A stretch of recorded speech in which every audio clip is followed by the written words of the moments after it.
It is time now for our visit with Lauren Christian-Dotter of Main Street Magazine. You can find Main Street Magazine for pickup throughout the tri-state region for free at various locations. Also, their companion website, which is mainstreetmag.com. Good morning, Thorin. Good morning. How are you? Good. Did you have a windy night there last night? I didn't notice, to be honest. Really, like I was saying to people last night, my back, it was like I was on a ship in a rocky sea. I have lots of chairs that are still left on the deck, and they were blowing from one end of the deck to the other. It was Oh dear. it was almost like you're on a boat that was rocking. But anyway, we survived the wind, and who knows? It's March. Turn around and see what the weather's going to be like. Exactly. I had a laugh last night. I was watching one of the shows that I watch on Home and Garden TV. Yes, I am an addict to Home and Garden TV, and they were redoing a house for a Hmm. couple that were moving from New York City to Arkansas. It's quite a move, Yeah. but they like chickens, and so we talked about dog houses last week. Yes. Going to the dogs. They built this chicken coop that was 3 stories, had what, of course, the pen to keep the chickens, but it looked like a screened-in porch. And then to keep the chickens safe from fog, they had a picket fence around it that also had a high screen. It was, and I immediately thought of you in the article that you did in this month's edition about the dog houses. Wow, that sounds pretty high class. And it was, and they got like 7 chickens. So, but anyways, I immediately I said, God, we just talked about the dog houses last week. Yeah, yeah, yeah. All right. Well, next move we'll go on to an article that you've got about organic farming in Hudson in this month's edition. Yeah, so obviously we're talking about our March issue, which is our animal and farming issue, and Regina talked to the folks at Letterbox Farm in Hudson and talked about their operation and how they do things, what they grow, and how the whole operation works. And it's the stuff that they're making, it looks pretty good on the picture, so it's looks pretty yum. Well, I think we're so lucky around here because we have so many different farmers markets that bring in produce and products, whether it's meats, whether it's vegetables, whether it's people that make jams and jellies and whatever. But they're all made of that products that come from our ground locally. And in cooking, you can speak to all the major chefs, and they'll say you can make a dish in the United States in one region. You can go to another region, and it'll be slightly different if it's produced with locally produced goods. You could go to Europe, the same dish would taste different because the food you grow in the ground that's in your area is different than any place else. Right. Right. And as you said, we have so many farms around here that grow the gamut of products, whether it's produce or meats or something else.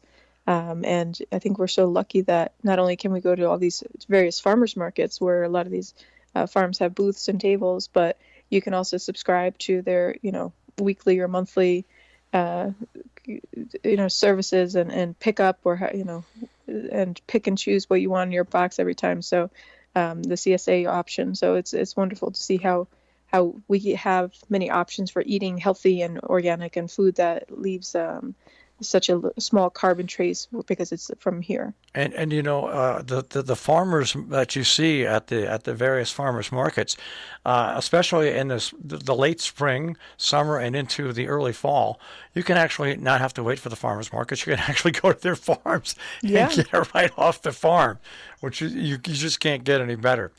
Or go So pick your own at some of these farms. yeah, absolutely. Well, that's what used to be one of my favorite things. I had a weekend shift in Albany, and I would always leave an hour early, and I would go pick up. I love cherries, and I would on the way up to Albany. There's a million cherry farms, and Mm. I used to love to go to those cherry farms. Well, anyways, enough about me. Let's go on to your story, and this is great.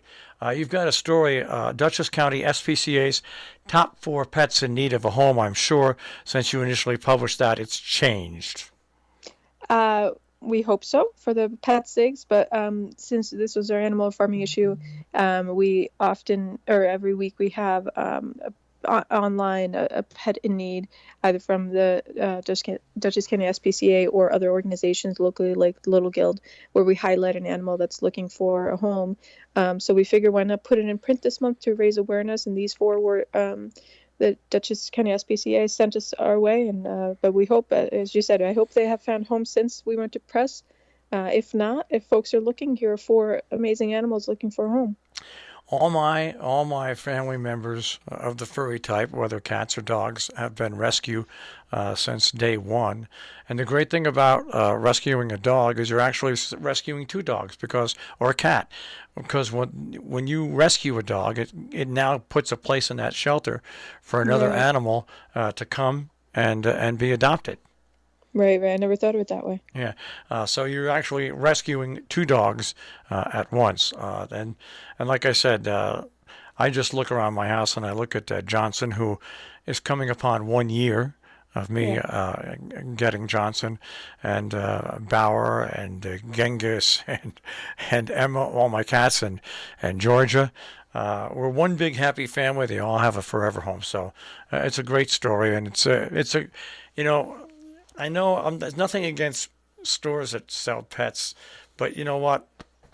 Adopt, adopt, Yeah. because it's just adopt. It's just a way to do.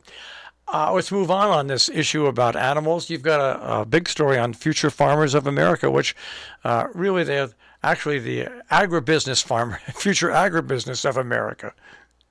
For sure. Patrick Hancock was kind enough to put this together for us and write this piece, because a lot of our schools regionally have FFA programs. So he, in this piece, as you said, is a longer story, went through kind of the history of the FFA, how it works, what they do, and then he dove into the various schools in our region that have FFA chapters, and kind of a little bit about them and what they do and what's unique from their perspective, and also who the contact is at that school and the membership number.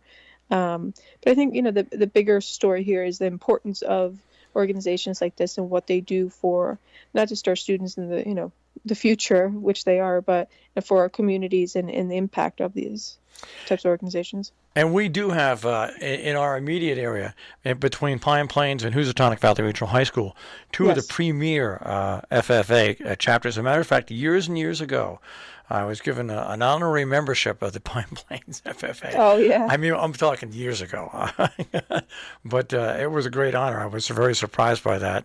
And it was a great honor. But I've gone to some of the events at both Housatonic as a judge and in Pine Plains. They're just amazing organizations, and it's just such a wide-ranging program. It's not just what you think. If you think about, it's a FFA, it's about farmers. It's about now totally agribusiness and farms and more. For They're sure. amazing And I programs. know that at Housatonic, I mean, they even set up like some sort of business. I'm butchering this right now, but it is just from a couple of years ago that they were even teaching the kids about the business side of it and marketing. And so there, as you said, there's so much more than just Yeah, farming. that's what And their Christmas tree and wreath sales mhm. that they do all themselves. Yeah, they're amazing organizations, the FFA, and like I said, we're lucky enough to have two of the premier ones in Pine Plains and Housatonic. As we've got a couple of minutes left, we can talk about animal and farm related books for your enjoyment. So this has become a little. I think this is our fourth or fifth month with Susanna from Oblong. Gives us book recommendations, and it's awesome because we're able to have books that kind of go with our themes. So this month, our animal and farm related books for all ages, starting with the Eric Carle book. If anyone remembers the caterpillar. So this one is A Day on the Farm, and there are 5 other book recommendations that are either farm or animal related. So just a couple ideas for folks looking for a nice read. And folks, every month the magazine comes out, and it's full of lots of different stories like this. MainStreetMag.com on the web, also at various locations for free pickup. What's on tap for next month? What's the theme for next month? April, I think this is our, third or fourth year doing kind of an environmentally themed, because Earth Day is in April, and we're passionate about various aspects of you know, Earth, the Earth, obviously, and so we're trying to highlight all the aspects under that theme, whether it's local efforts or just, anything relating to the topic that we think is of interest to us, and therefore we hope is of interest to our readers. All right, that's Main Street Magazine on the web at mainstreetmag.com, and also for pickup throughout the area. Thorin, we'll speak to you next week. Fantastic. See you then. Take care. Thorin Christendatter, Main Street Magazine, once again, mainstreetmag.com on the web.